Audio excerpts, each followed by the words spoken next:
আইনি ভাবে এই মুজিববাদের মোকাবেলা করা যাবে না। আমাদেরকে অর্থনৈতিক ভাবে, রাজনৈতিক ভাবে, সাংস্কৃতিক ভাবে এই মুজিববাদের কোমর ভেঙে দিতে হবে। আমাদের মধ্যে রাজনৈতিক মত পার্থক্য থাকতে পারে, কিন্তু এই মুজিববাদের প্রশ্নে, এই স্বৈরাচারের প্রশ্নে অভ্যুত্থানের সকল শক্তিকে ঐক্যবদ্ধ থাকতে হবে।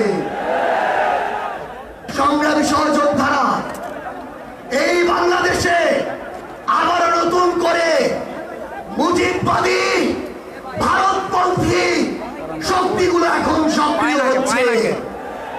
আমাদের মধ্যে মত পার্থক্য থাকতে পারে, কিন্তু এই বাংলাদেশে বাংলাদেশপন্থী ব্যতীত কোন দেশপন্থী, কোন বামপন্থী, কোন শক্তির আর জায়গা হবে না।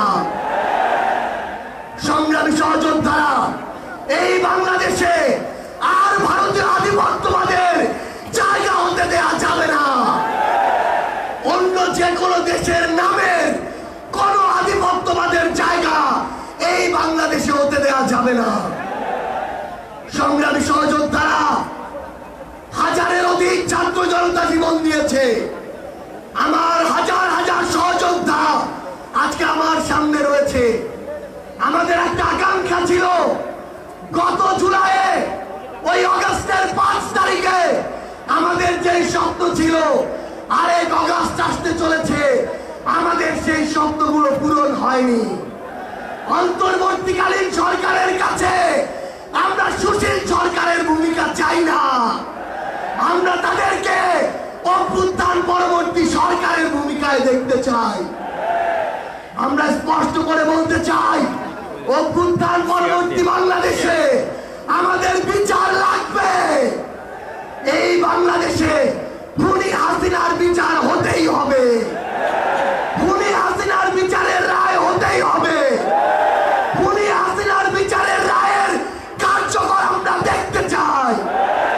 আমরা স্পষ্ট করে বলতে চাই, এই বাংলাদেশে বিচার বিভাগকে কোন দলের বিচার বিভাগ হিসেবে আমরা দেখতে চাই না। আইন শৃঙ্খলা রক্ষাকারী বাহিনীকে ক্ষমতার তোষামত করা বাহিনী হিসাবে আমরা দেখতে চাই না।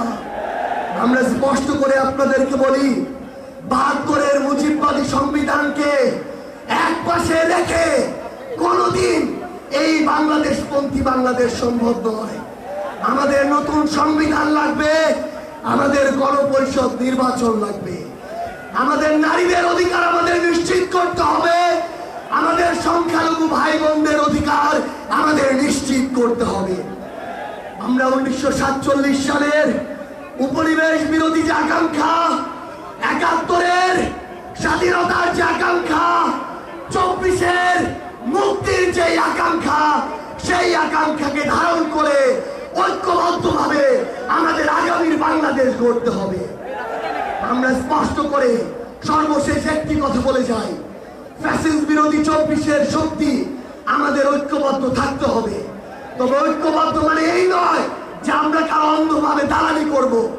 কেউ যদি চাঁদাবাজি করে আমরা সেটা মুখের উপরে বলবো, কেউ যদি সিন্ডিকেট চালায় আমরা সেটাও বলবো, কেউ যদি দখলদারিত্ব করে আমরা সেটাও বলবো। তবে আওয়ামী লীগের প্রশ্নে আমরা ঐক্যবদ্ধভাবে আমাদের লড়াই চালিয়ে যাব। সংগ্রামী সহযোদ্ধারা, রাজনীতিতে প্রতিদ্বন্দ্বিতা থাকবে, প্রতিযোগিতা থাকবে, কিন্তু রাজনীতির যে সৌন্দর্য, এই সৌন্দর্য যেন আমরা ধারণ করি, তাহলেই আগামীর বাংলাদেশ সামনের দিকে এগিয়ে যাবে। রাজনৈতিক প্রতিদ্বন্দ্বিতা যেন ব্যক্তি আক্রমণে কোনোদিন রূপ না নেয়। ইনশাআল্লাহ ফ্যাসিস্ট বিরোধী 24-এর শক্তি ঐক্যবদ্ধভাবে আমরা আগামীর বাংলাদেশ গড়ে তুলব। আপনাদের সাথে আমাদের আবারও দেখা হবে লড়াইয়ের রাজপথে অথবা বিজয়ে। ইনকিলাব জিন্দাবাদ।